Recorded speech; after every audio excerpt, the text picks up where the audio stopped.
Welcome back to the Honey Darling Show. This is episode 2, when we blast off into the rest of the prequels with episode 2 and 3. We are your hosts, Trey Johnson and Jess Kenyon. So we made it. We made it through episode 2 and 3 on our trek to watch, on our journey to watch all of the movies before the Force Awakens. So yeah, what do you think? Not the bad things first. Not the bad things first. Okay, well, I will say that episode 2 did have a lot of stuff in it that I had forgotten about. Yeah. Some good, interesting things. Mm-hmm. Right at the beginning, there's that great chase scene through the city. Mm-hmm. Yeah. Super awesome. Yeah. Anakin jumps out of the speeder, flying through the air, lands on the changeling person's plane. Yeah. Super cool. The plane speeder, yeah. Yeah. Yeah. No, I mean, I went into it with absolutely no hopes whatsoever for it being good because of all the failures of episode 1. All the failures. Which I saw like multiple times in the theater. But when episode 2 came around, and I'm pretty sure it was 2002 when it came out. I think it was the summer of 2002. Do you? Yeah. Okay. I think so because I saw it. I was at Columbia still, and I had just gotten there, I think. Yeah. And I started Columbia. The first one is 99. In the very beginning of, and I think they were every 3 years. It was Okay. 99, 2002, and 2005. Sure. I think is how they worked. But I just started Columbia in Chicago. I was at the dorm, and they rented out the theater next to us. That was like a couple blocks down for the whole dorm to see the movie for free. So that was like the only way I was going to go. I'm like, I'm not paying for another Star Wars movie. So they rented out the theater, and I went to it in there, and I ended up liking it. I thought there was enough good stuff in it that made it, an overall better movie than the first one. So, how was your experience with episode 2? How did you? Did you go into it hoping for a movie like as brilliant or, more brilliant than the first one?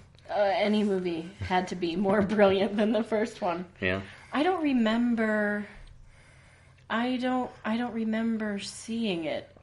Really, the only part of it that I remember in I only remember the bad stuff. Oh yeah. I only remember the romance being so horrible and creepy. Yeah. But we're not trying to talk about the bad stuff first. So on this viewing, I feel like I loved all the stuff on Camino. Mm-hmm. Yeah. The forever reigning planet. Camino's great. I like the soup spoons they sit in. It always makes me hungry for soup. They're super long necks. Yeah. Yeah. Their long necks. It's a weird. I think it's a weird situation, like how they got there. Like he finds the the changeling, which really doesn't do anything to hide herself in the bar, which was a problem that I had with that part. Because it doesn't make sense. She's a changeling, but she doesn't change anything. If I was running from Jedis, I would change into something else. Maybe you would also send something other than like creepy worm scorpion things. Well, that's her thing on how maybe that's how she kills people with centipedes. I don't know. Yep.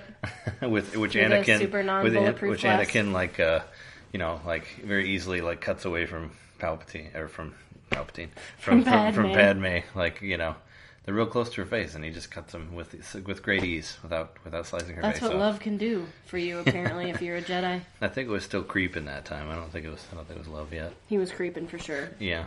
But he'd been in love with her since he was a kid. Yeah. Is it really love if you I think that's the big... see someone once when you're 9 and then not again until you're 19? Well, in the world of Star Wars, there's probably maybe only 5 women like every 10... 20, 30 years. So yeah, exactly. when you see a woman, you just gotta on the ground. You just gotta hold on to them and Sure. not let go. There's been some more background women in the prequels, but in the original movie there was only Leia and Mothma and Aunt Beru was about all you had for Sure. women. And Aunt Beru. Aunt Beru, yeah, she didn't last very long. She didn't make it very long. No. Yeah. But Aunt Beru was in this movie. You forgot about her. Yeah, I did. I did forget that Uncle Owen was Uncle Owen. Yeah. That Owen was Uncle Owen. Sure. Yeah, I felt like, I don't know. So some of the obvious flaws are pretty much his creepiness towards Padme, which he is this very weird creep stare. Very, very weird towards her. And the roll in the hay stuff is not my favorite part of it at all. Yeah, he touches her inappropriately. After he talks about sand and compares her skin to sand, sort of, in a way.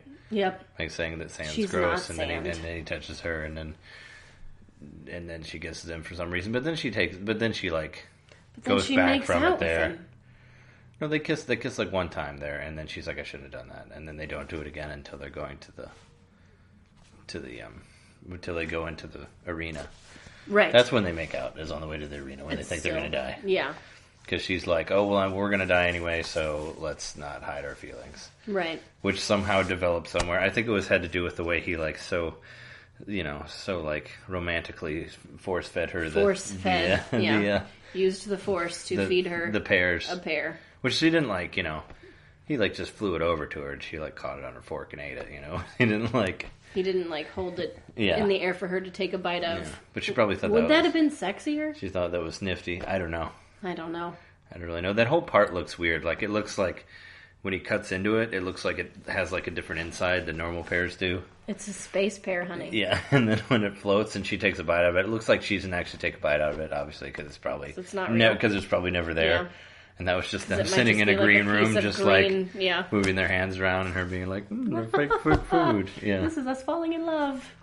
There was a deleted scene in that movie where they went to meet her family, her parents, I think, where they all have dinner together, which is Awkward. weird. But it must have been so strange. I don't know. They used it. Topher Grace, the actor from that '70s show, he made he said just for the fun of it, he made a 90-minute cut of the three prequels. And he left that scene in? Yeah, he put that scene in because he thought it was important to their relationship. Right. Well, it does show a progression.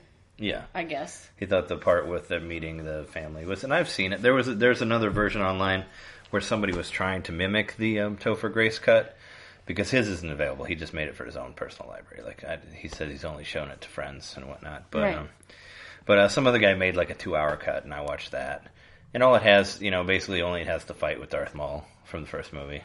Just to show that Qui-Gon died and that Qui-Gon told Obi-Wan to train Anakin. Yeah, because that's all you really need. You really don't need those Gungans. Well, yeah, I don't think you need. Race. I don't think you need to know that the Gungans and the whatever they call them, that they're friends now. Yeah, Naboobians. Yeah. There's a. Can we call them Naboobians, please? I was trying to not. I'm trying not to bring up too many Robot Chicken jokes, but there was one where one of the stormtroopers is sitting on the toilet on an AT-AT, and he's reading a magazine called Naboobies. Nice, yeah. I think I've seen that one. Yeah, which was pretty hysterical. But yeah, I really liked. I liked the fight on Camino with Jango Fett and Obi-Wan. I thought that was really cool. In the rain, and Boba in the ship trying to shoot him as well. It's kind of weird that that you get to see Boba's full story now, and I know people were upset with that, but what I kind of realized with Star Wars, and I think this is probably going to happen with the new movie too, is Star Wars is so deep seated in a lot of people's childhood and memories and all that if the movies don't do exactly what you expect to happen for those characters, you're going to be mad about it. Well, sure. And that might happen with The Force Awakens too. What if Han Solo dies in some sort of dumb way in the movie? You're going to be mad about it. It's when I saw Kirk die in Star Trek Generations. I never imagined that Kirk would fall off a fucking bridge and die. That's a pretty. Well, yeah. Somebody we love that was going to have to die in these new movies. I know. I'm just saying that's. It's going to happen. I feel that's good, and I think people are going to have some problems with the new one because of that, because it's not going to be exactly what you want it to be, And I don't think it will be. It might, who knows? The great thing I think is that I don't know what I want it to be. I don't have any expectations.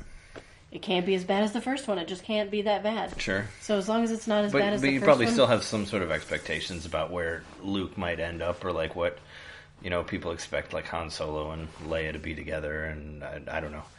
I'm just saying that there might be some upsets. They might go a different way with it. I'm not saying that it's going to be a bad movie or anything, because I'm going to see it. We're going to see it together, but you never know. That's sure. I feel like that's where a lot of the. I really don't. I feel like that's where a lot of the hatred for the prequels comes from too. It's people that weren't handled. The characters weren't handled the way they thought they should be handled, or whatever. And the stiff acting and horrible dialogue in some parts. And I also think that the fact that the Clone Wars are not part of the movies at all was really upsetting. Sure. Because but they made that incredible show called Clone Wars, which is like the best thing that came out of the prequels. It's a great show. Yeah. Amazing. Yeah. I totally loved every minute of it, and I loved getting into all the different stories of all the different people. Yeah. But yikes! That's what I wanted from this movie. Was the Clone Wars? Was some fucking Clone Wars? Yeah, I think everybody kind of thought that. Obviously, because of Luke mentioning the Clone Wars in episode 4. Isn't that what it's called? Yeah, that's what he calls it. Star Wars Episode 2, The Clone Wars? It's called Attack of the Clones. Oh, all right. Close. No, I mean, this is like the way that George Lucas is like... I think this is the way his writing works the best, is that like any sort of like character development happens in between movies. Yeah. And then we talk about how they happened later. Sure. Like Londo. I almost said Hando. Hando and Londo. Yeah. Lando and Hando, Han and Lando, their relationship, you don't see how that happened, or where maybe you will in that Han Solo prequel that they're going to do, which, sure, whatever about that. But I kind of like that you don't see it happen, because then they can just be there and they'll be like, oh yeah, we're sort of buddies, but we had this falling out, so, that's what's going on with this. Let's talk about your favorite character in episode 2. Who's my favorite character Dex. in episode 2? Oh yeah, we didn't talk about Dex. So this lady who comes to kill Padme with her centipede, with her killer centipedes, she gets killed by Jango, with this little dart that Obi-Wan thinks his two places to look is like Dex and Yoda, I guess. Yeah. But I always wondered about the way he knew Dex. Like, oddly enough, like my 22-year-old brain thought that I guess it was late 21. I turned 22 because they always came out on my birthday. But I thought for some reason that Obi-Wan maybe had worked for Dex when he was younger at the diner, and that's why he went to talk to him, because he knew him. Of course, and I had assumed... for those of you who don't remember, Dex is the guy who works at the diner he takes the dart to, and he says, "This is from Camino." And that is what sends the guy with that Obi-Wan to crazy... Camino to find out about the Clone Wars. He has to find out about the clones. He has that crazy alien mustache, like that. He does have a crazy, big, furry, brown, strange, gray, bristly mustache thing. Yeah. I, of course, always assumed that Dex had been some kind of a ship captain or some kind of a space pirate or thief or drug runner or gun runner or something like that, and he was... Yeah, and he has the diner as a front for that. He had settled down, or he was in hiding in some way. Maybe. I mean, maybe, or I think you mentioned it to me before that Dex maybe had been rescued by Obi-Wan at some point, and maybe that's they had to have some kind of relationship. I mean, he had some sort of run-in with, obviously he knows a lot of shit about weapons and darts and stuff like that, and that's why he went to see him, I guess. Very specific. Unless he just is like, dude, Dex, he's just like, Dex knows everything, man, go talk to him. Sure. Go to Dex's diner, he'll tell you everything about every dart in the galaxy. But it's weird that that, I mean, all of this stuff is supposed to be set up by the Emperor and Vance, but he's like, okay, we'll have this bounty hunter that we're going to use for a clone army. He's not the Emperor yet, right? I know. No, he's not. But yes, he's Senator now. Is he Palpatine. Chancellor now? He's Darth Sidious no matter what. Yeah, anyway, he's like, I'm going to have this bounty hunter who we're going to clone into this army, and then he's going to send a changeling to kill Padme, and then he's gonna kill, and then somehow Obi-Wan's gonna follow this bounty hunter back to Camino with all this clone army, and he's still gonna let them use the clone army. I mean, I guess he gets in the process of this, he gets Padme to leave. Darth Sidious, you mean? Darth Sidious. Yeah. He gets Padme to leave the planet, and then Jar Jar, in his basically last act of the prequels, gives the okay for the clone army. In the somebody Senate. Evil had to. I say evil, but somebody of the dark side had to have the clones built. Yeah. Because of Order 66. Yeah, of course, because they put that in there. The chip that they put in, which I'm pretty sure it was Palpatine. We found out in the cartoon, actually, not in any part of any of the movies, that Order 66 was a chip that was in all the clones' heads. Sure. I think it just kind of figured that was what it was. That was some sort of trigger switch. Sure. But yeah, they don't really go into how they make the clones or whatever. No. Which that was what you leave the show for, is to get, to go into the more mythology of it, I guess. Right. But so someone evil, possibly Palpatine / Sidious, dressed up like Cypher Dyas? Yes, Cypher Dyas. Okay. He always reminds me of had this Spanish movie that I made in high school, and my friend Phantasma. Yeah, was it La Casa Fantasma? Yeah, I think. No. Yeah. La Casa del Fantasma or something like that. I don't remember. It was pretty. It's funny whatever title. the haunted house is in Spanish. Yeah. No, it's La Casa Embrujada, is what it's called. Yeah. La Casa Embrujada. And my friend Nathan, dressed up as he played like a male that dresses as a woman who's like a villain in the story. He also transgendered person? Yeah. Okay. Well, he plays. It's like part of the story. Like, is this villain that's pretending to be this old lady, and then later you find out that it's really the villain. He's not it's actually transgendered. No, he's I don't think in disguise. Yeah, he's just in disguise. But he also plays an actual female that has has balloon boobs or whatever. Sure. And there's one part where he comes and answers the door, and he says, "Hola, buenos dias," and then he pushes his balloon boobs up. It just reminds me of that with Cypher Dyas. Cypher Dyas. Yeah. I mean, it's stupid. It's stupid. It's a ridiculous movie, but I made it when I was like 15. Yeah. Whatever. But just Cypher So Dyas for everyone reminds out me there, of every time you Buenos hear Dias. Cypher Dyas from now on, just think of a 15-year-old boy with fake balloon tits. Yeah, and I don't even know. I'm sure there's been some sort of thing written about Cypher Dyas. I really didn't look it up, but I'm sure No. I mean, those Camino guys probably don't know anything about Jedis. Like Palpatine could have just showed up in a cloak and been like, "Hey, I'm this dude." I'd be like, "Okay, here's 5 million credits. Build me 100 soldiers." Right. I don't know where Palpatine gets his money from. Maybe he goes pod racing on his in his in his spare time also. But I mean, if Anakin can do it, he has I think he's a costume designer. He's got loads honestly. upon loads of midichlorians he wears to some spare. Really he could just amazing garments. He just beat them all. Yeah. In the movies, and I think he designs them and sells them on the side. Maybe he makes Padme's clothes. He's a fashion designer. Maybe that's how he started Naboo, was making the queen dresses. I think so. He started up as little Sheev Palpatine was making Naboo costumes for Naboobian. Naboobian. Yeah, the Naboobian. I hope that becomes an actual term, after this, as people will say Naboobians. Yes, all of our many listeners. Gungans and Naboobians. Yeah, I remembered Gungans. That's just Jar Jar's people. I know, Gungans, yeah. The water people. Anyway, yeah. Jar Jar gives the order for the clones, and, that's kind of his last note, pretty much. I think that's the last thing he really says, except for he says, excuse me in the third one. But that's about it. We don't hear from him anymore. But at least, which I thought was funny when I saw the movie the first time, was that they put that you can just blame it all on Jar Jar. After everybody hating him so much, it's let's put him in this position where he's just going to fuck up and pretty much be a part of creating the Empire. Well, it doesn't really make very much sense to me that Padme would put him in charge. He's the only other person from Naboo there, apparently. I mean, Captain Panaka, he didn't come back. And her body double is killed at the beginning of the episode, her body double is killed. She can't go. Captain Panaka is that guy with that wonderful giant hat from the first one. in my book, yep. We call him Captain. And you don't see him. You see that weird beard guy in all three movies, though. The guy who has the beard that's sort of twisted at the bottom. I just feel looks like he just took it and just twisted it Jar and then just let it out. Jar Jar has no political background.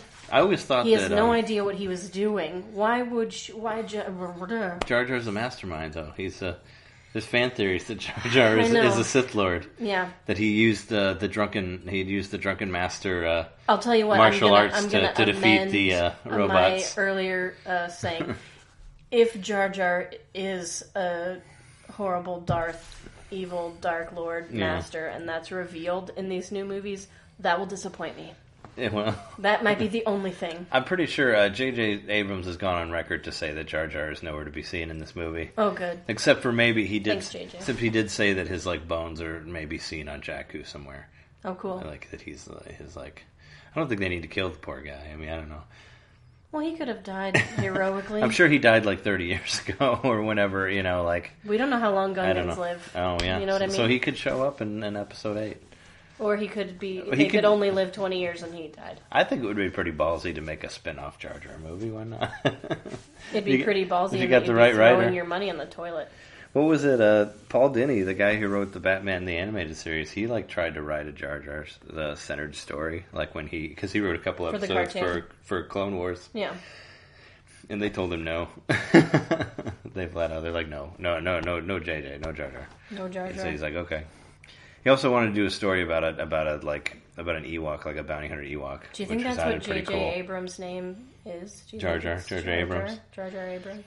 Well, he was probably born before Jar Jar was, but... No, not really. Bad joke. Yeah, his name's Jar Jar Abrams, really. Nobody knows. He changed it to that in 99. He might have. Okay, but anyway, enough about our favorite Gungan.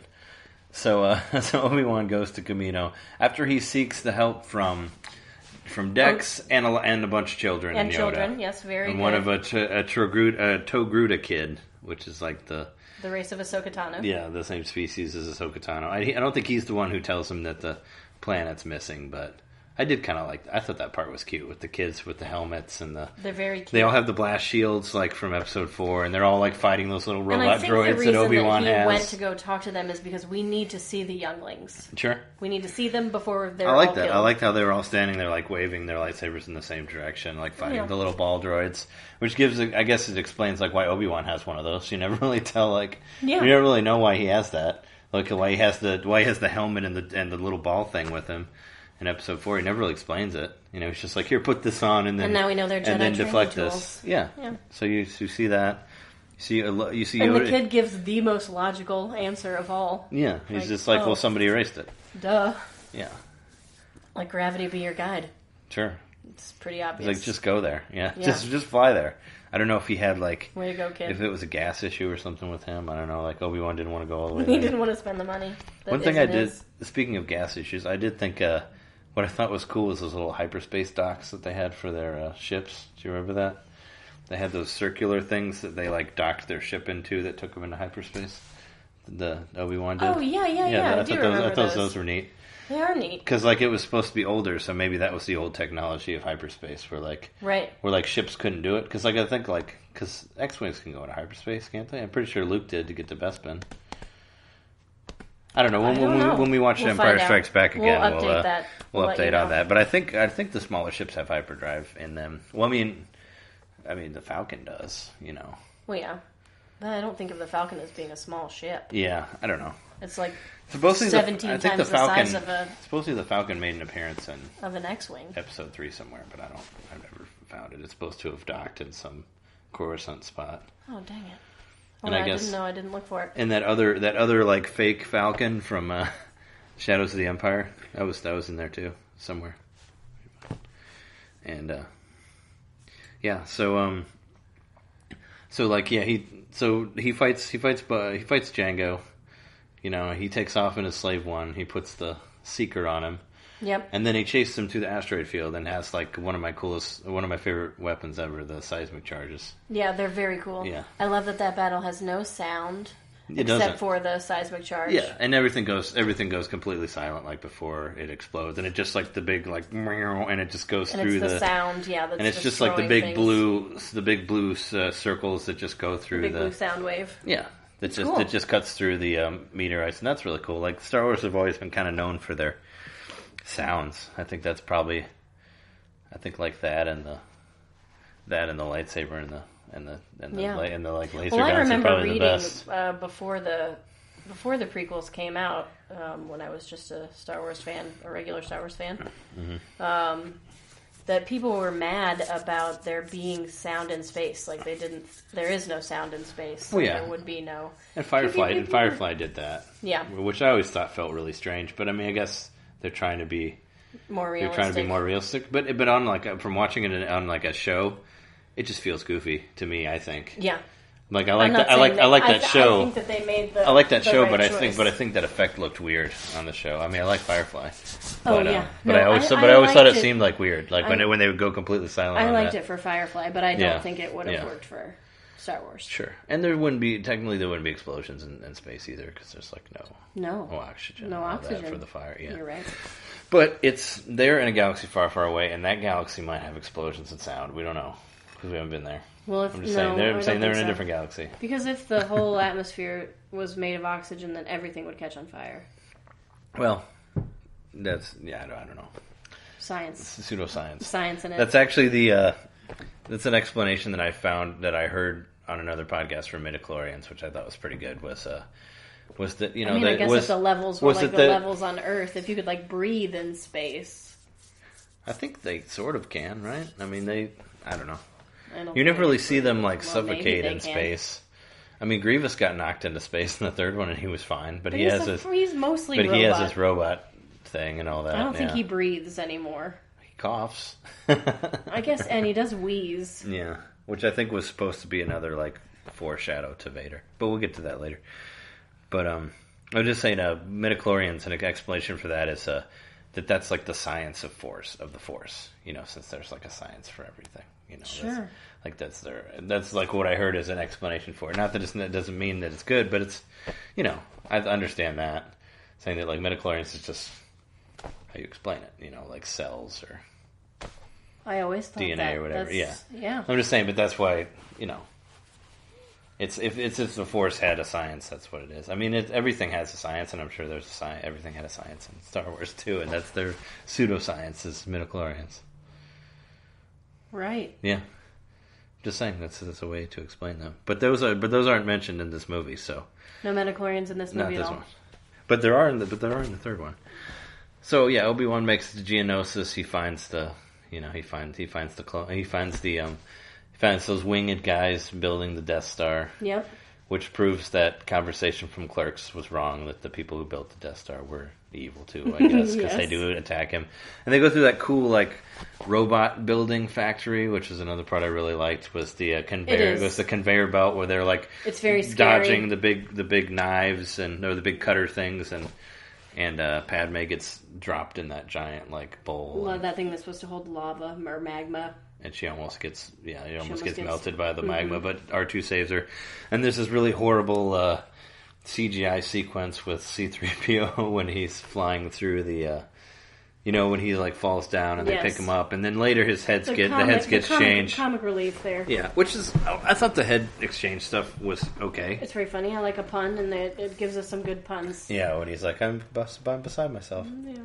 I mean, another one of my favorite parts that I want to get to before we go to the next thing is Anakin's experience on Tatooine when he comes back. Oh, well, it's very important. He comes back and sees that Watto is like a homeless scumbag now. I mean, he's a scumbag before, but now he's got multiple flies buzzing around, flying around him, and he has no money. And he's like deadbeat, and he's living on the street, and he doesn't, I thought that was kind of cool. Doesn't he want to borrow some money from him? He wants him to go rough up some people for him. Is what he wants. He wants him to be like muscles for him. Right. Yeah, he's like, hey, there's some deadbeats that owe me money, and he's like, no, I'm not doing that. I'm not doing any for you anymore. Yeah. So he finds his mom. She got married to Klee, I think is his name. It's a funny name. Klee Lars. Lee Lars would have been an easier one, but whatever. But that's when you meet Owen and Beru. Yep. Which you said you didn't remember them being in there, right? I really did not. I think that it had been so long since I had seen the original trilogy that I just forgot. You forgot about Owen's name. You know what I mean? I just forgot his name, and so I didn't.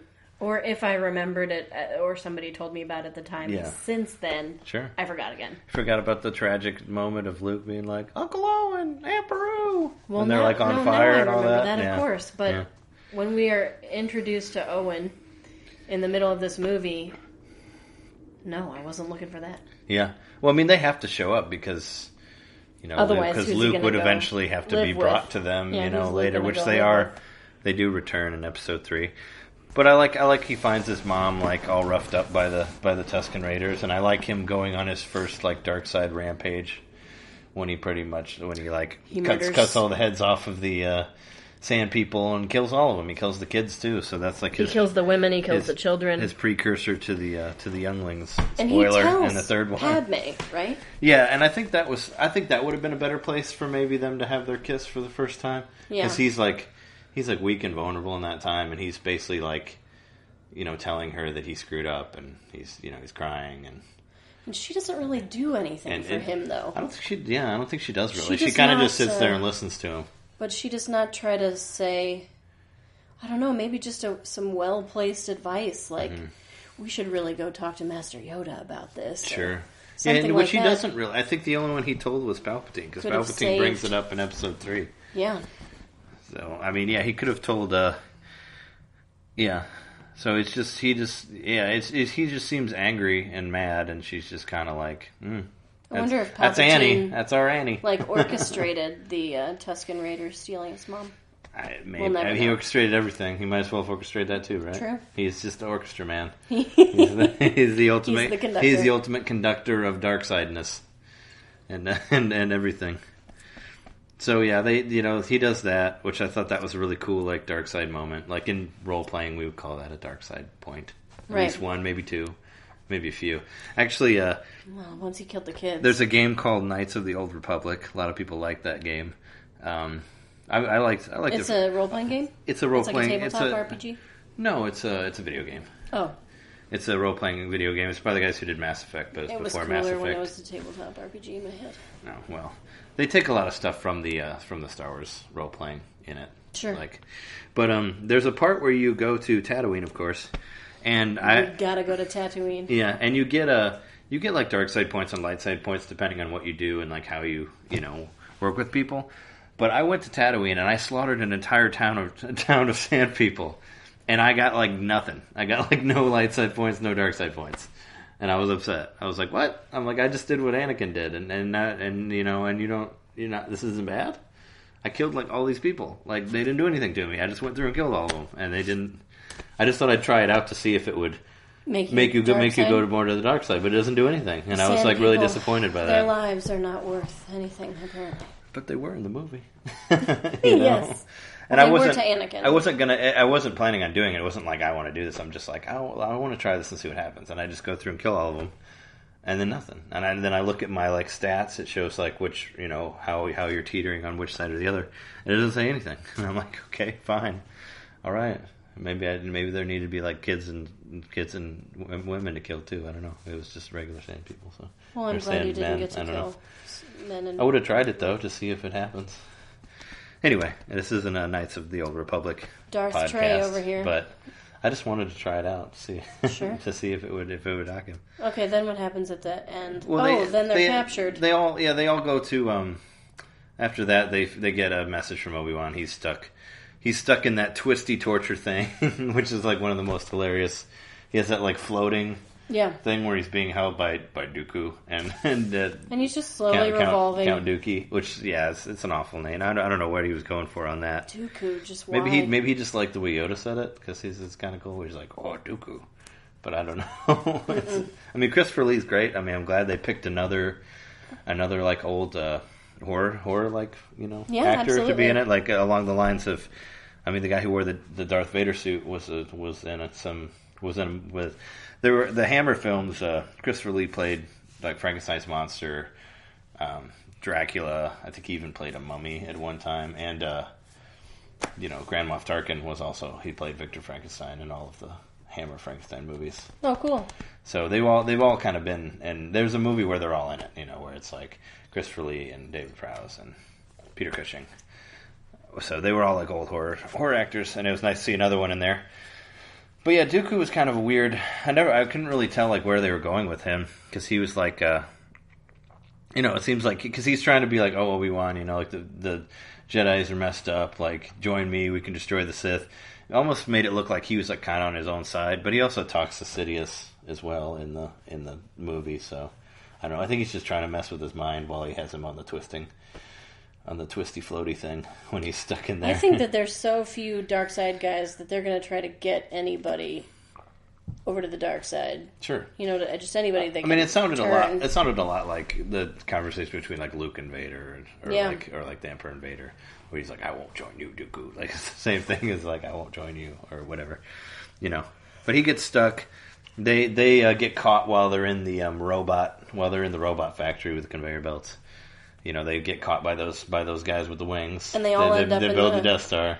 In the arena. Yeah, and they end up in the arena. And like one of those best lines ever was when she's like, "I'm not afraid to die. I've been dying a little bit every day since she came back into my life." Which is not a compliment. Which doesn't make any sense at all. Like never understood that when it's like, what if I said to you, "Oh, I can't love breathe. You so much. I've been dying a little bit every day since I know, that sounds horrible. Met you. That sounds like a what they call a toxic relationship, right? Yeah. Something you need to get out of. Right. Because it's killing you from the inside out. You're dying pretty every much. day, just break up. Yeah, weird. Don't get together. Weird. Don't fucking kiss him. Totally weird. But yeah, they make out on the way there. She has that super cool like white outfit. She's a very awesome with the silver sexy she has like Leia-esque the silver arm things, yeah. Outfit. And they all get attacked by various monsters. There's like the bull monster and the tiger monster and the like dinosaur. There's a dinosaur spider looking thing, that Obi-Wan kills pretty brutally. And then the clones show up and help him out and all that. I always thought that Yoda's all the droids show up. Well, the droids show up and then the clones show up to save them from the droids after they get out and away from their monsters and all that. And, yep. But I always thought that Yoda's like his like I remember my friend Jeremy from the Nintendo Main podcast. He said that I remember him commenting on it and be like, Yoda's speak is not really I'm trying to figure out if it's really the right way to like tell troops to do what you militarily when efficient. he's like around the survivors a perimeter create is like is that the best way to say that? Like is that I don't know. Is that like good army terms create there? A perimeter. Yeah. Or maybe just like I don't know. Save them. But that's what he says like when they come down. It seems like in the military they'd have like a go 38 sure, and that would mean run around the. But Jedis are not. They're what do they say? Keepers of the peace, not soldiers. Yeah, exactly. Yeah. Which I liked in Clone Wars when Ahsoka's like, "What's the difference?" when she's talking to that other the other Jedi, and she's like, she says they were keepers of the peace and not soldiers. And what's the difference? Jabba the Hutt is keeper of the feast. Of the feast, yeah, and the keeper of that like radioactive green slime smoke that's probably would have killed him if Leia didn't kill him. You know? but that's for another podcast when we get to that trilogy. But anyway, Mace Windu shows up, becomes like full Sam Jackson when he's like, "Party's over, party's over," and kicks some ass, puts his lightsaber out on Dooku, ends up cutting Jango's head off, and they have a little Terra Firma moment with Boba holding the head. For anyone who's seen Terra Firma, like one of you maybe. Well, Jeremy's seen it. I'm sure he'll listen to this. But they have that moment with him holding the head, and then they have the fight. They have the parallel moment of heads where C-3PO is being drug along by R2-D2. Yeah, where he's getting... It's weird. So, like, the body has its brain, too, because his head is just getting moved, and the body's moving him, but he can't control the body, I guess, is what they're getting at there, with him being on the battle droid. Yes. The part earlier when they're in the factory and the heads get switched, which I thought was funny, And then, like, Kit Fisto, the dreadlock sea dude with the big eyes, he, like, pushes one of the droids over on him, so he's not shooting anybody anymore, and R2-D2 pulls his head off, and that's when he says, "I'm beside myself." Yeah. Or he says, "It's such a drag." Also, when they're pulling him along, which is silly, but it's better than Jar Jar's, comedic relief from the first one. And the droids were always comedic relief, like in the especially in the first one. They're pretty funny, Yeah. And they end up with Dooku after that. Which you get to see Yoda do it with his flip lightsabering stylings. Yeah, Yoda, badass lightsaber user. I mean, some people didn't like that, but I thought, I was fine with it. I was fine with seeing Yoda use his lightsaber. I mean, what did you think? I think that it's part of the Jedi training to use a lightsaber. And I think there are, like, levels, right? Mm-hmm. So learn to kind of use the Force. You can move objects around or whatever. You can kind of change people's minds or control their thoughts in some way. You learn to fight with a lightsaber. And then the step above that is you really harness the Force's ability to manipulate objects and thinking. Like, that's the highest level. Which is why, like, all the dark side guys have lightning fingers. I think lightning finger is that's the highest level. Well, that was supposed to be like, according to like the video games, that was the lightning fingers was like a dark side power. You know, I know, obviously, well, because you don't see the light side people doing it. It's like force. It's like force choking. Force choking is not a light side power. Well, no, because they wouldn't choke people. Yeah, but I think they could. I don't think they could do lightning fingers, but I think they could do. I'm sure they could. I'm sure they could do lightning fingers. Yoda moves that whole like, all those stalactites on the ceiling that he crashes down. Yeah, I think it's like structures or whatever. Like some of it's like looks like man-made, but he has great power of manipulating objects, of telekinesis and all that. Sure. And they have a battle like that. And that's how Dooku gets out. It's like he tries to drop that stuff on Obi-Wan and Anakin, and Yoda has to hold it, and he like runs off into his ship like a little and I like think a little his chump. Ability to do that is a step above lightsabering. Sure. Yeah, and he can also like absorb lightning into his hand for some reason, like he was doing that. And we also learned that lightsabers can block lightning. If only Obi-Wan would have taught Luke that. You know, I mean, didn't he? He probably knew Luke was going to get shocked in Return of the Jedi, right? Sure. Be like, hey man, that lightsaber.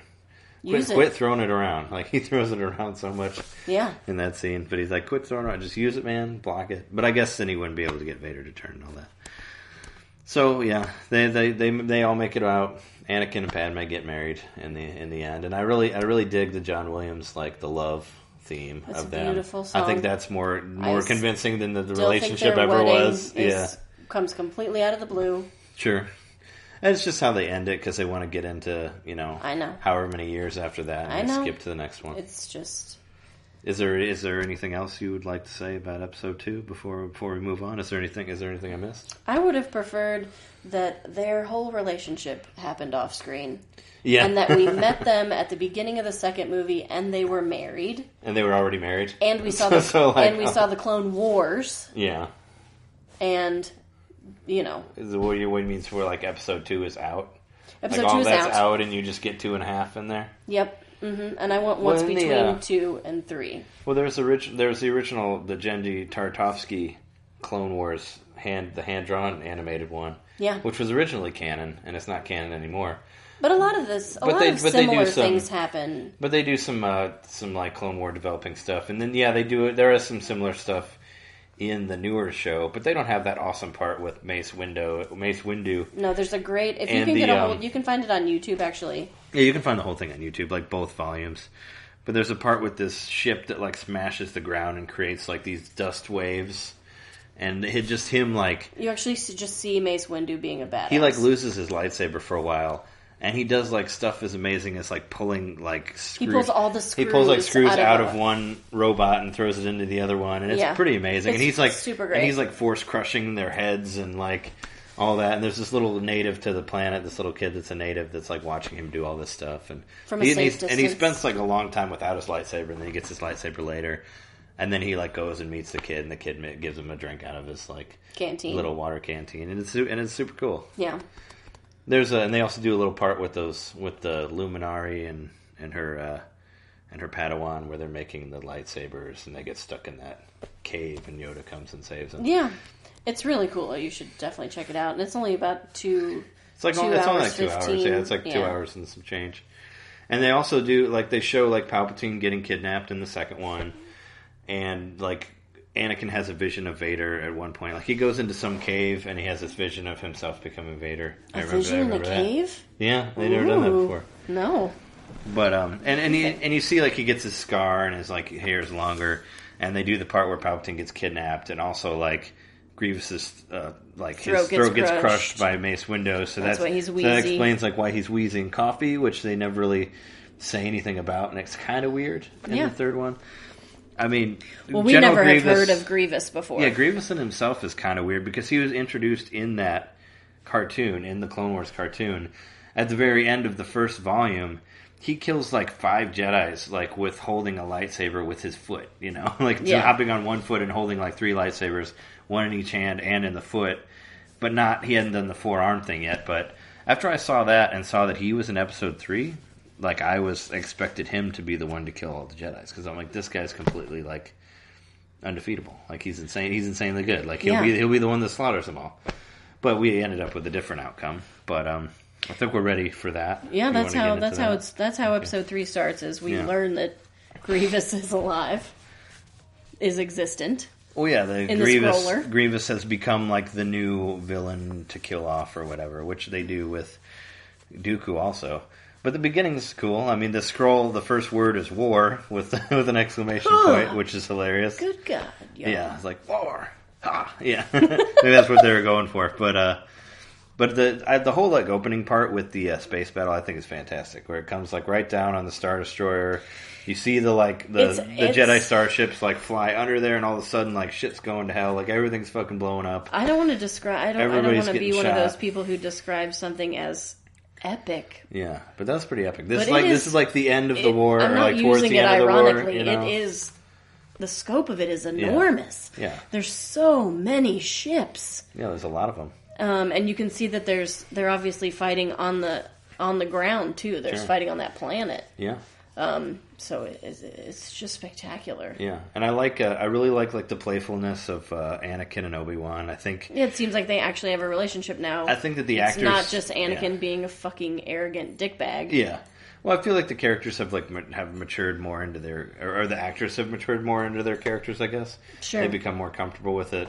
And I think Hayden Christensen's Christensen's and the writing better. Is going to have to be a little bit, I think he's better. I mean, Obi-Wan's always playful. been Obi-Wan, but I mean, it's supposed to, convey that they're like brothers, and they're kind of cracking jokes through the whole thing. Sure.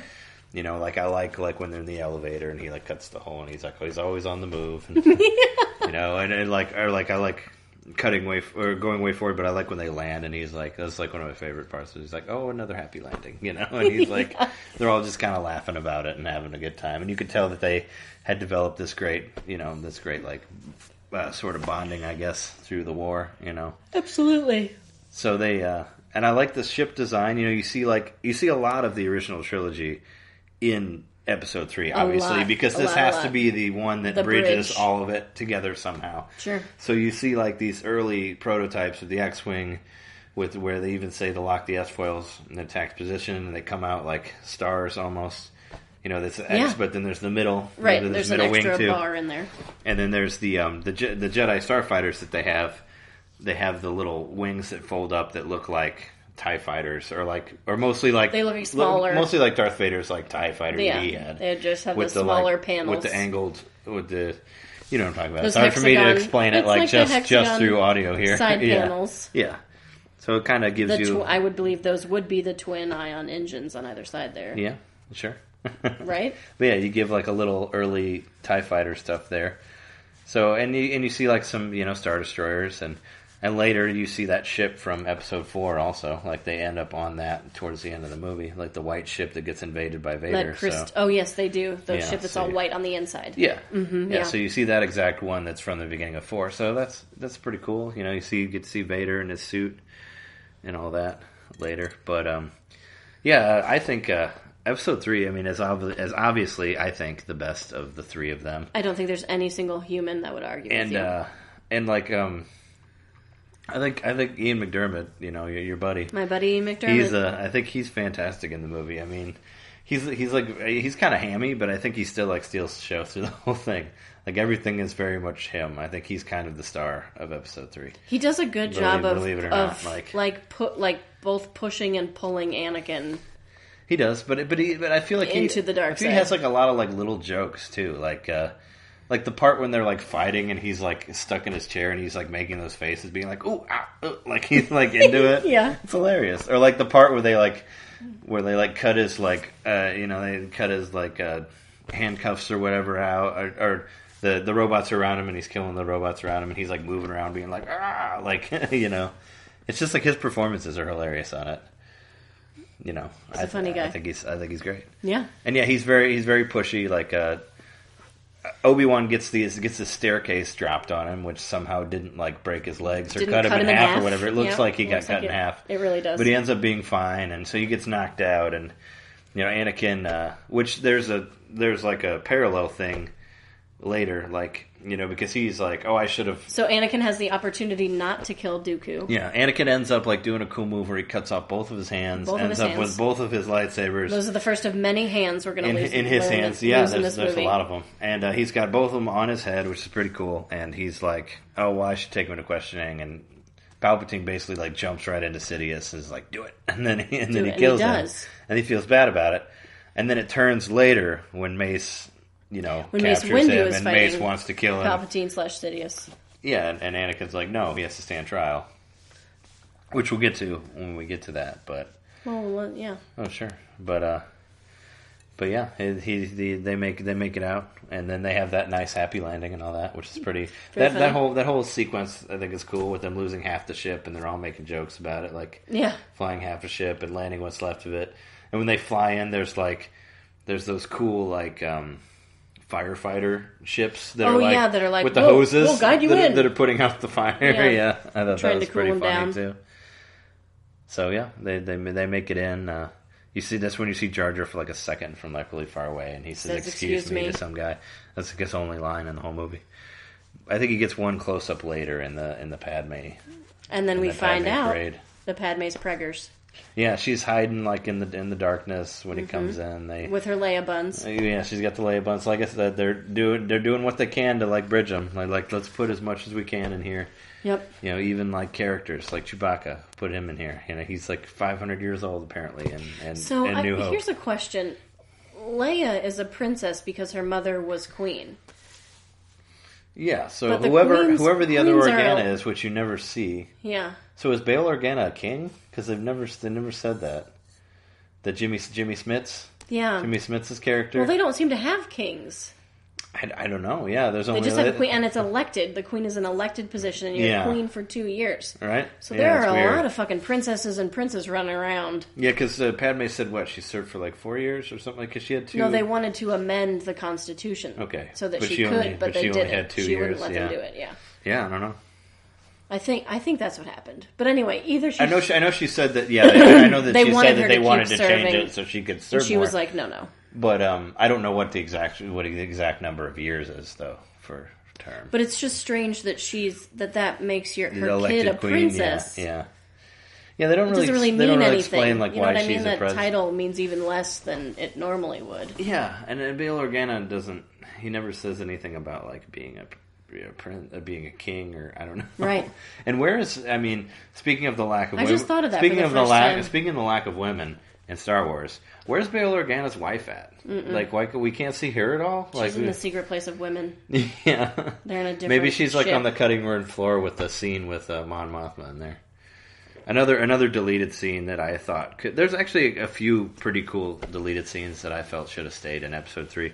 There's a scene where you see Yoda like go to Dagobah, where he lands on Dagobah with his ship and like gets out and walks around the swamp or whatever, and decides that he's going to be in exile there. Well, he doesn't really say anything. You just see him land, and then he gets off and goes off into the distance. We're still not certain actually why he did that. Maybe, I mean, I think it's a planet that's powerful with the Force. I mean, because you got that Force cave and all that there. I don't know. Maybe that's why. Just why he exiled himself. Oh, I don't know. Yeah, I don't know why he left. That's like, some people's problems with after like him and Palpatine's fight is that he just kind of gives up.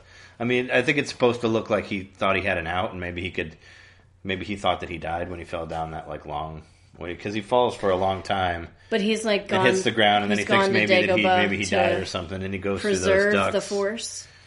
He goes to him and Obi-Wan. Well, Obi-Wan goes to Tatooine to watch over Luke, but they're also supposed to like train with Qui-Gon, who's like come back from the grave or whatever. Which I think that was a deleted scene too.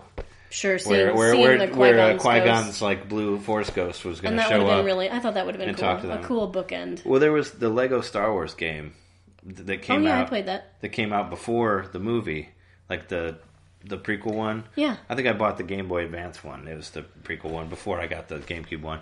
But in that one, in the end, there is a scene with Force Ghost Qui-Gon. Sure. And he comes back to life, and he talks to Yoda, and they he comes to Yoda and they talk about, like, the Force, and that's what he goes to that planet to do, is to focus on finding a way to achieve immortality by becoming one with the Force and all that. Which seems like a weird plan. Yeah, but I guess seems like a weird plan out of nowhere. Yeah, I know, that's a weird way to go with it, but I guess that's what they thought. I mean, Yoda thought he had that Senate thrown at him. He was just he had the whole Senate he couldn't come back at him. from that. Yeah. I don't know. Well, and almost, I mean, as far as he knows, every other Jedi's dead. Yeah. Well, they changed. I mean, they give it the idea that there could be some left, because they changed the message. Yes, any other Jedi that would come to the temple to try, they won't anymore. Sure, yeah. But anyway, the vast majority of Jedi are dead. Yeah. Yeah. Yeah, definitely.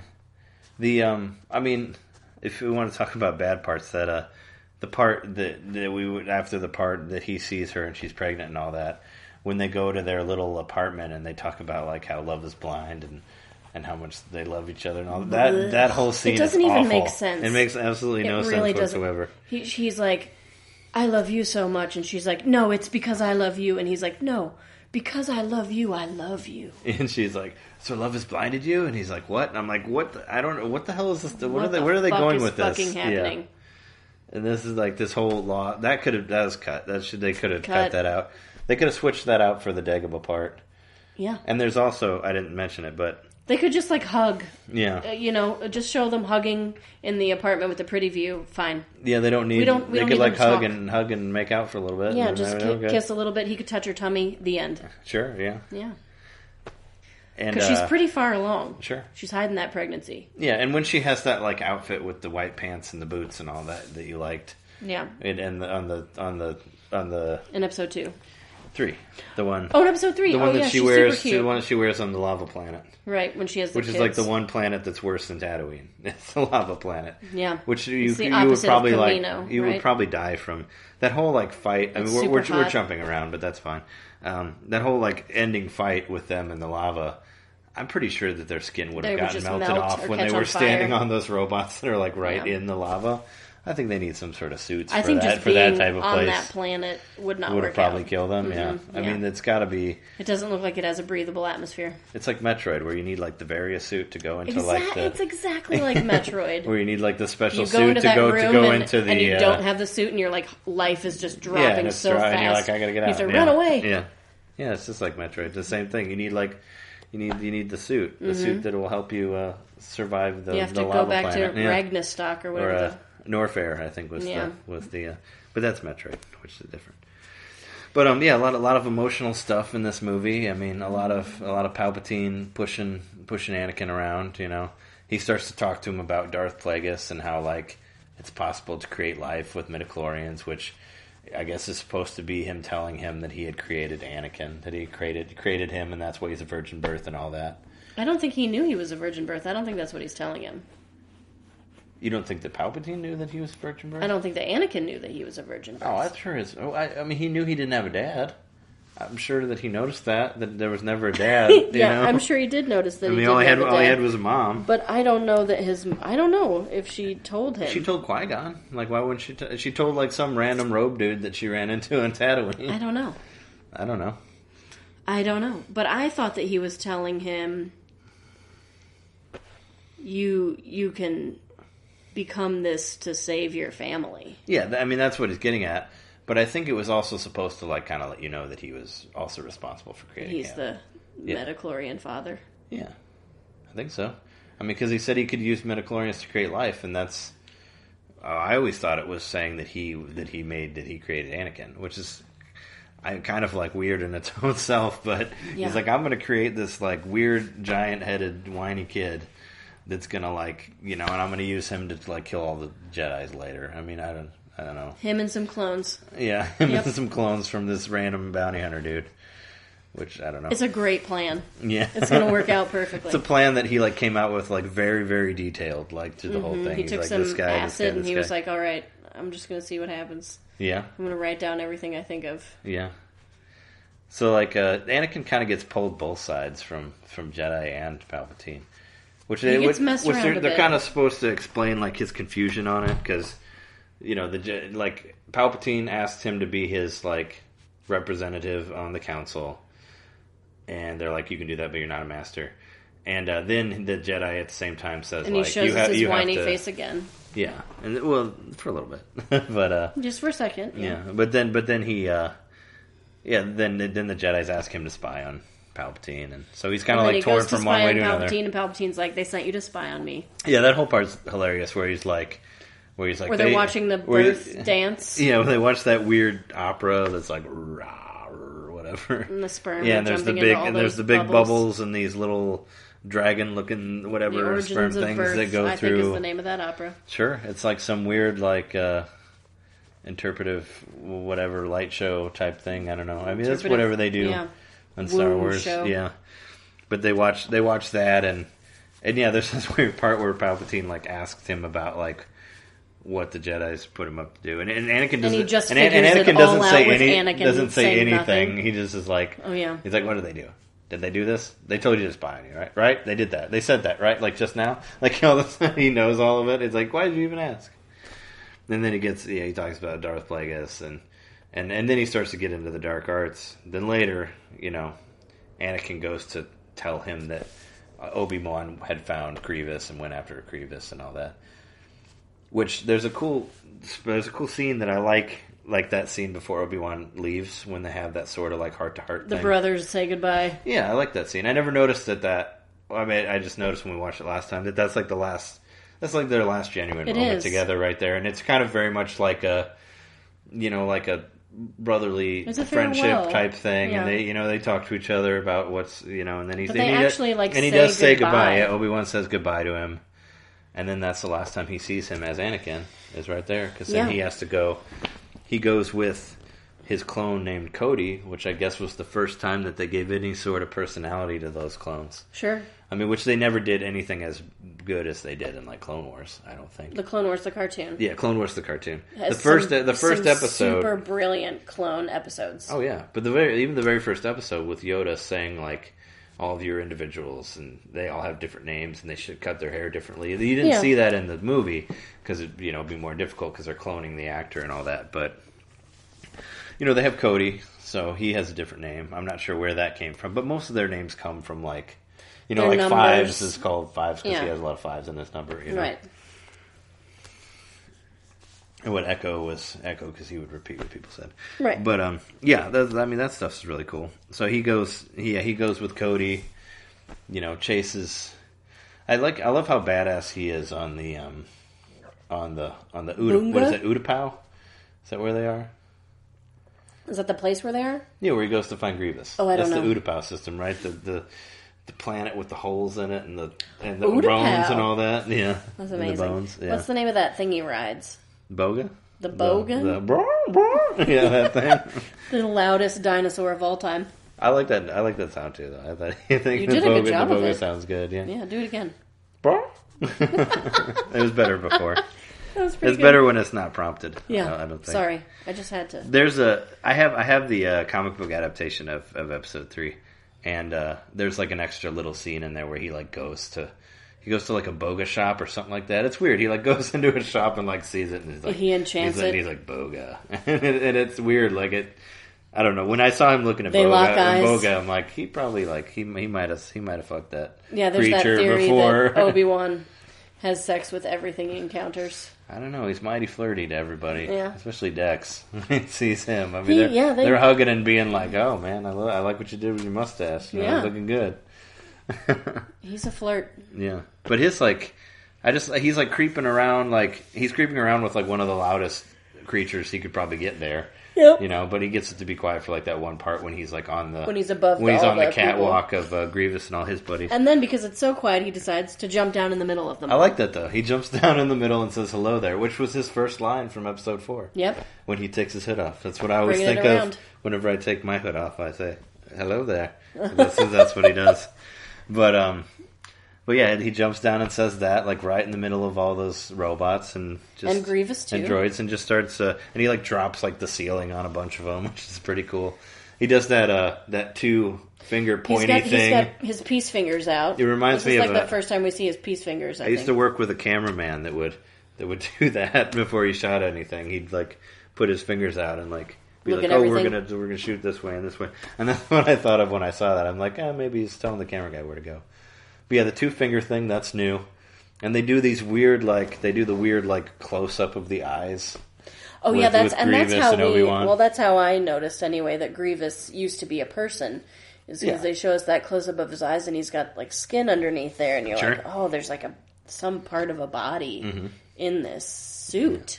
Yeah, I read an interview with Lucas on, like, Entertainment or whatever, one of those magazines, and he said that Grievous was supposed to be like a sort of like a foreshadowing thing to Vader, you know? Sure. Where it's like, oh, here's another thing that's... And Obi-Wan, like, pries his armor apart, and you see his, like, beating heart, which he destroys with the blaster, and his eyes explode, which is like a very, very intense part. Yeah. I mean, especially that fight that they have, they must have covered, like, miles. Like, he's in that one-wheeled rolly thing that's driving around, and he's, like, on the boga, and they chase each other through, like, half the planet, pretty much. They do go quite a distance. Before they end up, like, by his ship, where he ends up killing with the blaster, and his eyes explode, which is, like, insane.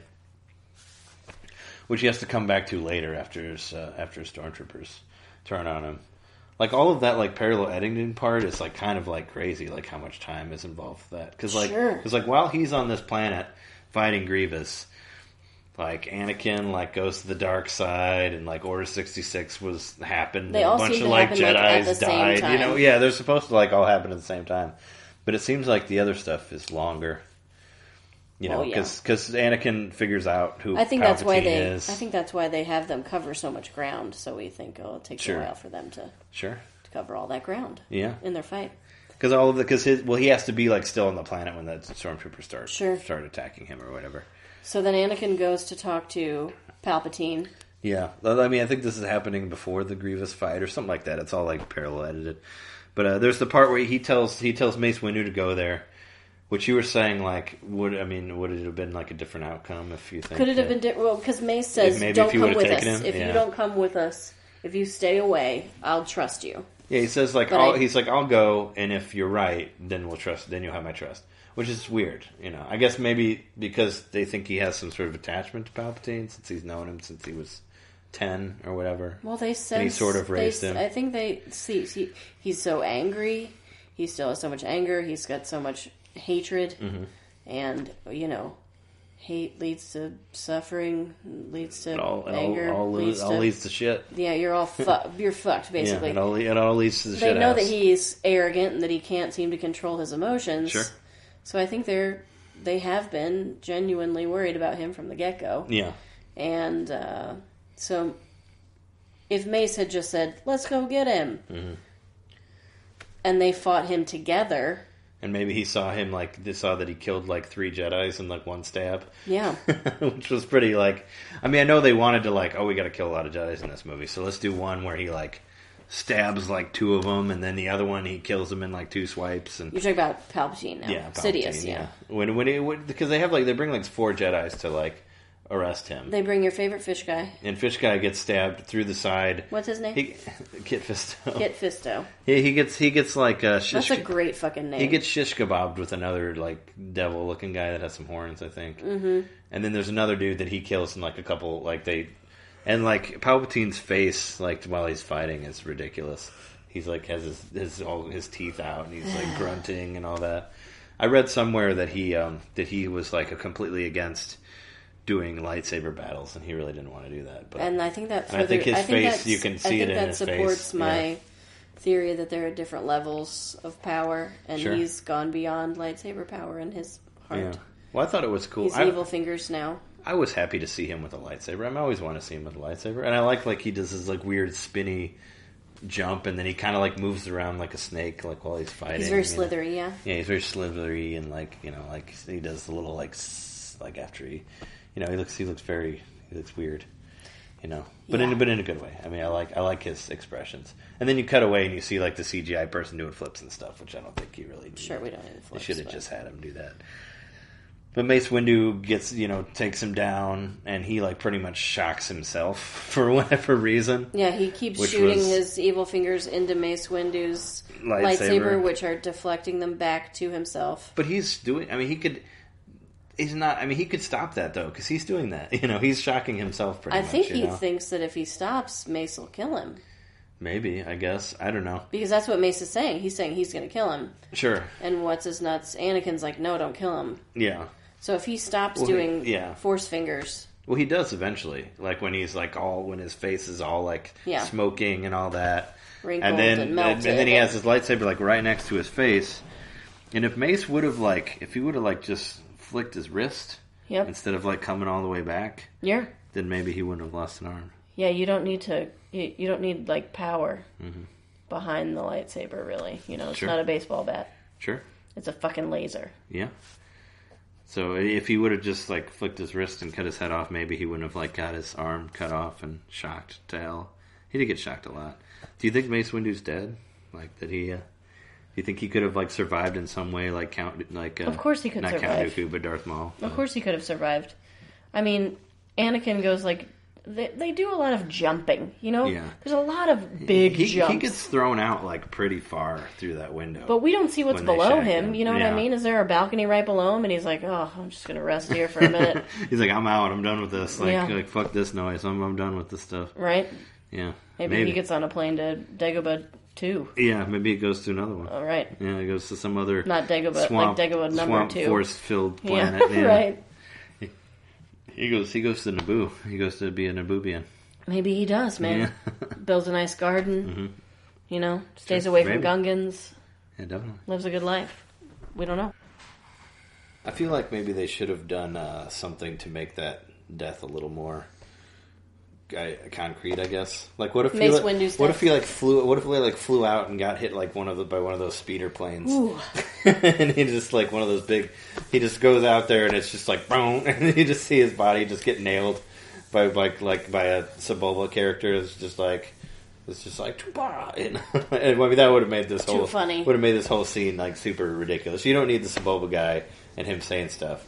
And probably him getting hit by the speeder would be a little more, would be a little ridiculous. But I don't know. I mean, you know, in the world of Star Wars, anybody could be alive still. You know, they wrote all those books about like Palpatine's like soul getting put into like clones and all that. And I remember them being like, there was like some expanded universe books that said that was why he was wrinkled, was because like his clones were getting old or whatever. I don't know, that he cloned himself so many times.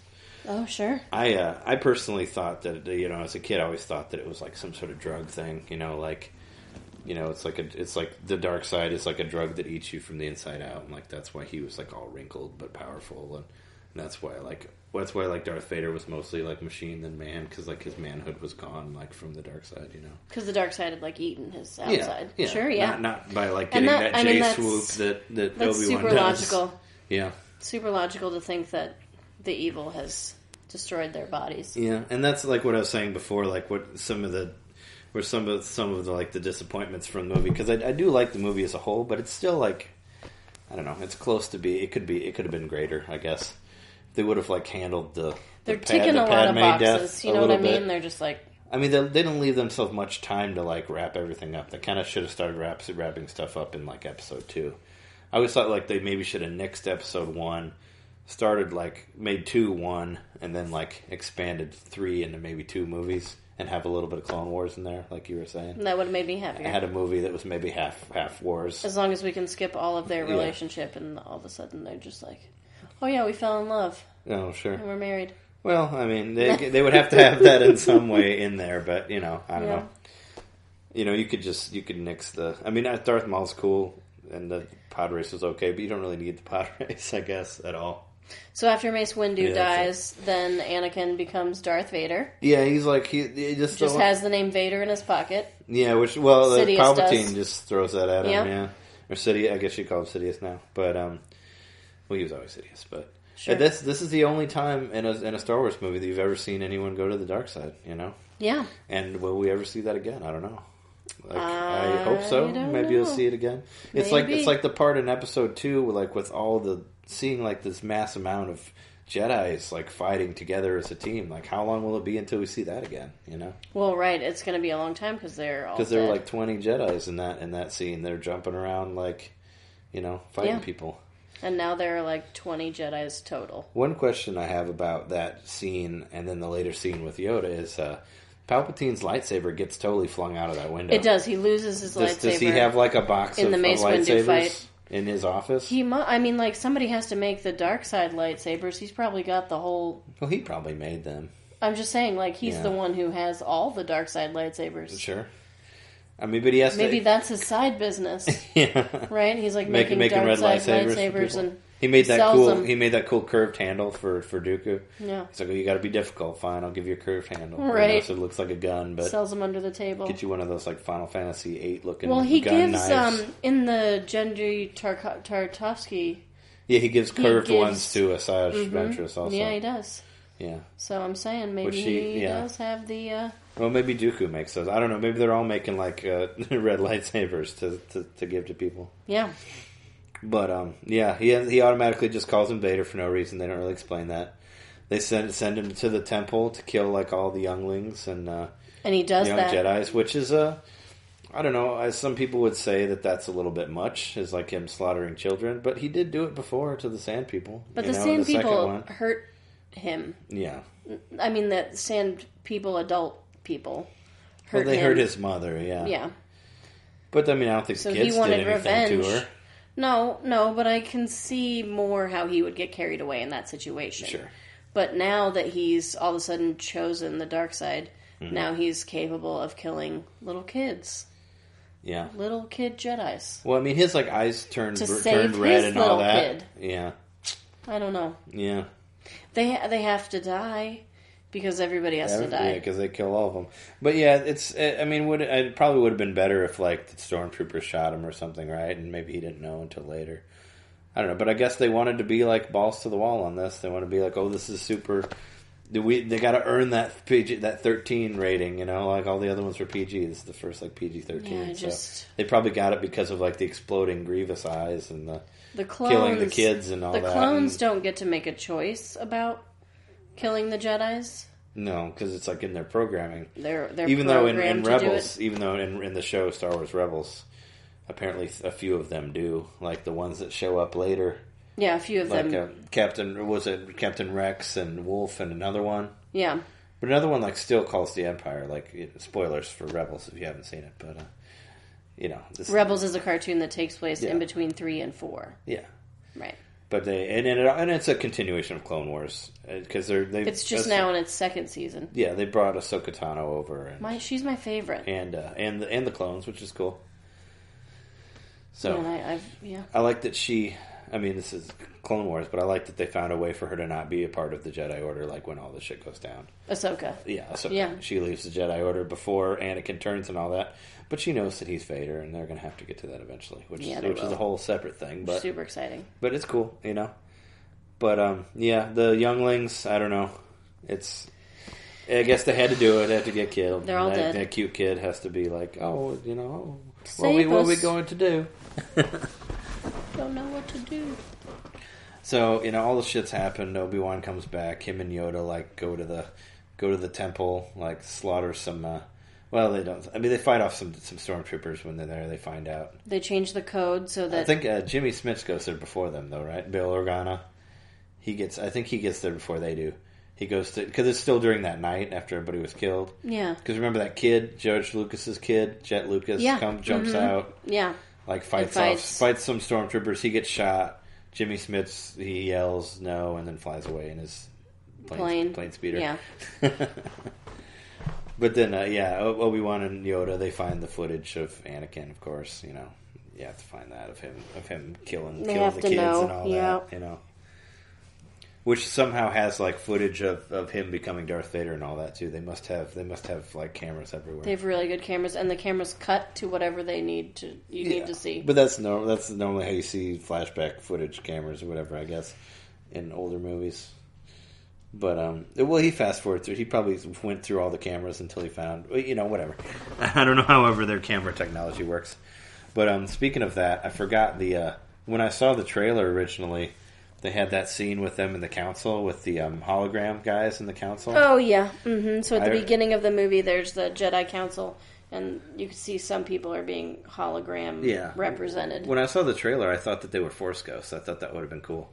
like that some of them had become blue Force ghosts, and they were still communicating with the council, which would have been neat, but that wasn't what actually happened. But sadly, we didn't see any Force ghosts. But you never know. I mean, well, like I said, I'm pretty sure there was the deleted scene with Qui-Gon, and there's also a deleted scene that I was going to mention earlier, where Padme like starts to get the rebellion together, and Mon Mothma's in there, like a very young Mon Mothma, who is the other lady of the other lady in Star Wars that killed all those Bothans for that plans for whatever. The Bothans don't talk to her pretty much. They're not. They don't.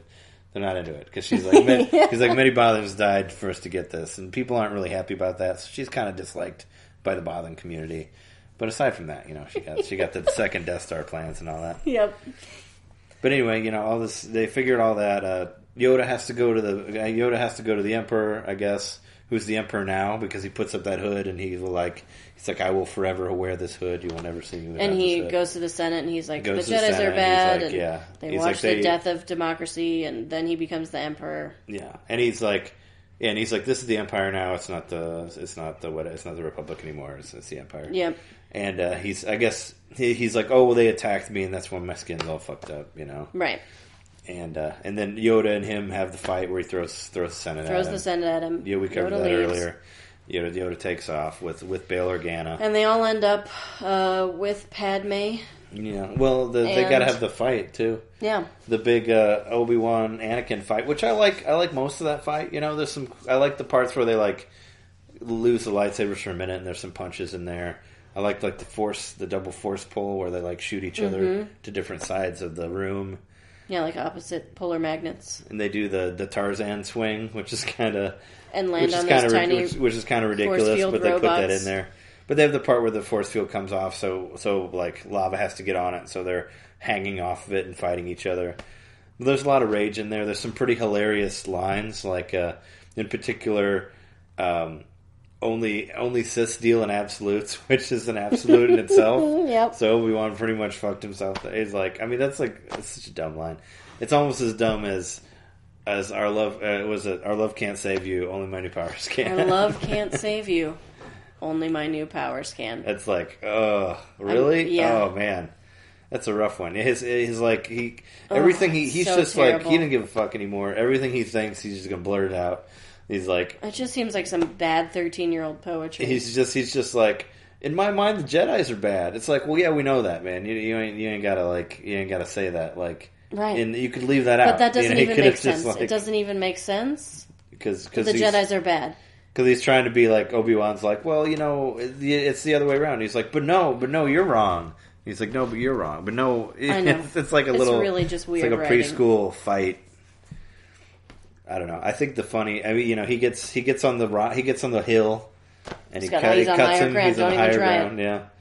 There was an old the Wizard magazine. There was like a toy. They'd have the toy collector thing in the back. Yeah. And I guess there was a toy made of crispy Anakin, like after he was like burned or whatever. Limbless Anakin. Yeah, and it had a little thought bubble about him that said like, "Damn, he did have the higher ground." He did though.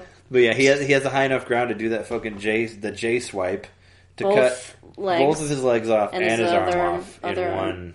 Yeah, so he's only got a torso and a robot arm and a head. Yeah, and then he leaves him like to burn to death, which is a pretty shitty thing to do, right? Which is a pretty un-Jedi thing to do. What would you? I mean, you think that? I think that the Jedis have mercy. I think he would have killed him. I think he would have made sure he was dead. Yeah. Well, he sees him catch on fire and he kind of leaves him while he's burning, which is weird. Not just to make sure he was dead, just to make sure he was dead, but he was in total agony. Mm-hmm. He's on fire. He's limbless. He's crawling on a molten planet. Sure. I just think he would have killed him. What if they would have done it differently and like he would have fallen like into the lava maybe and like he'd be like, oh, he's dead, and then he crawls out later. I guess would that be more believable than him like catching on fire from being by the lava? Well, no, they should all be on fire. Like maybe he fell in there, but he missed it or something, and Obi-Wan didn't see it, and he thought he was dead. But he needs to get his lightsaber, too, to give it to Luke in the fourth one. Yeah. Which is kind of weird. He just, like, picks it up. He's like, yoink, mine.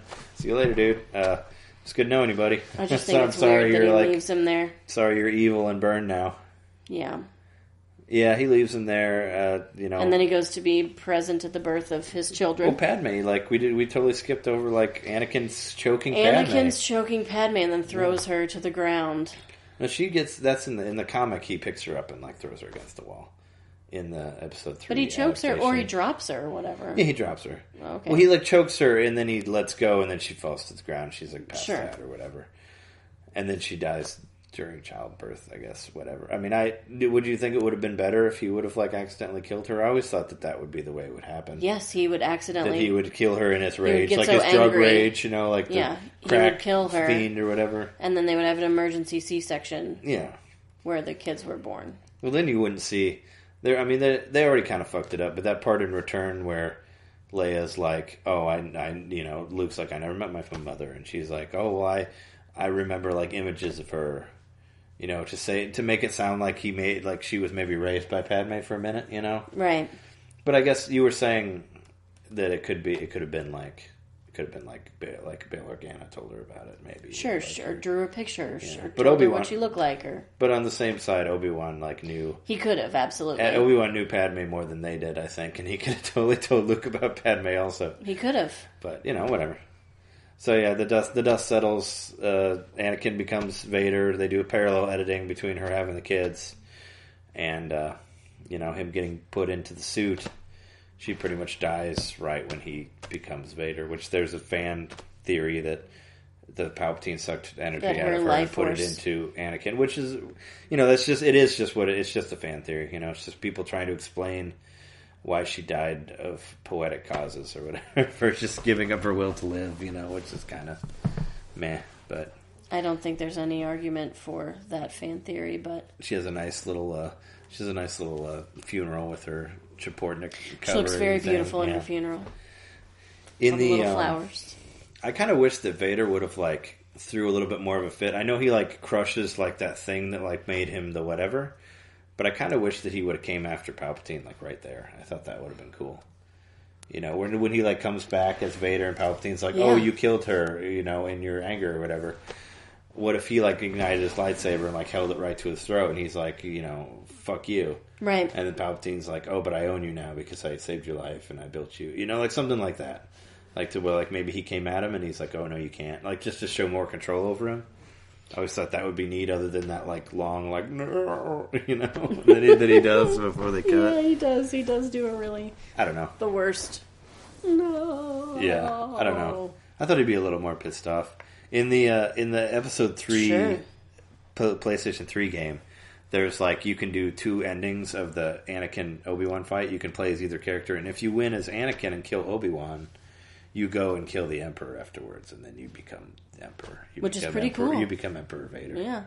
Which is a nice little alternate ending, which I thought that was cool, and that's probably what he would have done, right? If he would have made it out, like if he would have killed Obi-Wan, he probably would have went after the Emperor after that, because that's what he was saying to Padme, was that he was like, oh, we can overflow the Emperor, my empire, and then we'll own the whole galaxy. We can do whatever we want, right? But it's it's a pretty powerful movie for what it is, I guess. Right? Sure. I mean, I do enjoy that. It makes, for whatever the prequels were, I was a little sad that we had finished them. And I like the original trilogy, but I've seen the original trilogy so many times. We watched that together before. Yeah. We had never watched the prequels. And I don't know what I'm sure we'll have an interesting talk about it, but sure, nothing we'll be able to say about the original trilogy has not already been said. Well, there's a lot of stories from my childhood about it. I could tell you a million stories about different things I did. Well, me Star too. Wars I can also. And that'll be on our next episode. Is there anything else that you would like to say about episode 3 and 2, or do you think that we've covered most of it? I guess they split up the kids. They give them to Bail and Owen and Beru, and then we have that nice like last shot of the sun setting with him holding the kid, and Beru staring at the sun, and Owen looking at the kid, and then looking at Beru. Beru's not looking at him, so he looks at the sun too. And then it's over, which is kind of funny. But we mentioned that earlier. But yeah, that's where. That was like their plan was, he's like, go to Tatooine, watch over Luke, talk to Qui-Gon, figure out how to become a Blue Force ghost, and, that's our plan. we're going to wait like 20 years until they're sort of grown up and then put them against Vader again. Yep. You know? It's a good plan. And you see Grand Moff Tarkin for a second there, like while they're looking at the Death Star. Yes, you do. And another cool story about that is they originally wanted to put Peter Cushing in that. They were going to like put a digital version of him in there or whatever, the original actor. Oh. But I guess Peter Cushing's boots that they had him wear were like so uncomfortable to his feet that he didn't wear them, like in the first movie. So he wore slippers, and they framed out his feet. And since they could never find a full shot of his body, they couldn't use it. Wow. Because that shot's from the back, like of his whole body, where they're standing next to each other looking at the Death Star. So they ended up just having finding a guy, the guy that looked closest to like him. Peter Cushing, and putting him in there. Oh. But yeah, originally they were going to try to put the actual actor in there, like, you know, digitally, like they did with like Superman Returns and, you know, all that. But I didn't know that. Yeah, no, he hated those boots, so he wore slippers during that whole first movie. Which, if you look for his feet, you will never see his feet in any of the shots because he's always like standing by a table or whatever, or like it's the shots like not so far. Sure. But yeah, so we took you through the end of the Clone War, the end of the prequels, the Attack of the Clones, and the Revenge of the Sith, and all that. And the next time, maybe we'll find a New Hope somewhere in the second episode, and all those other ones, and the third episode. Thank you for tuning in. Our hosts are myself, Trey Johnson, and Jess Kenyon. Anything you'd like to say to our fans on the way out here? The only thing I would like to say is of all the prequel movies, I don't recommend watching any of them. I do recommend watching the Clone Wars cartoon, however. Oh, okay, fine. I still think 2 and 3 are pretty good, but Clone Wars is definitely the best thing to come out of those prequels. So if you haven't seen that, they're on Netflix. Give them a watch. And I guess we're out. Illuminatafa. Illuminatafa.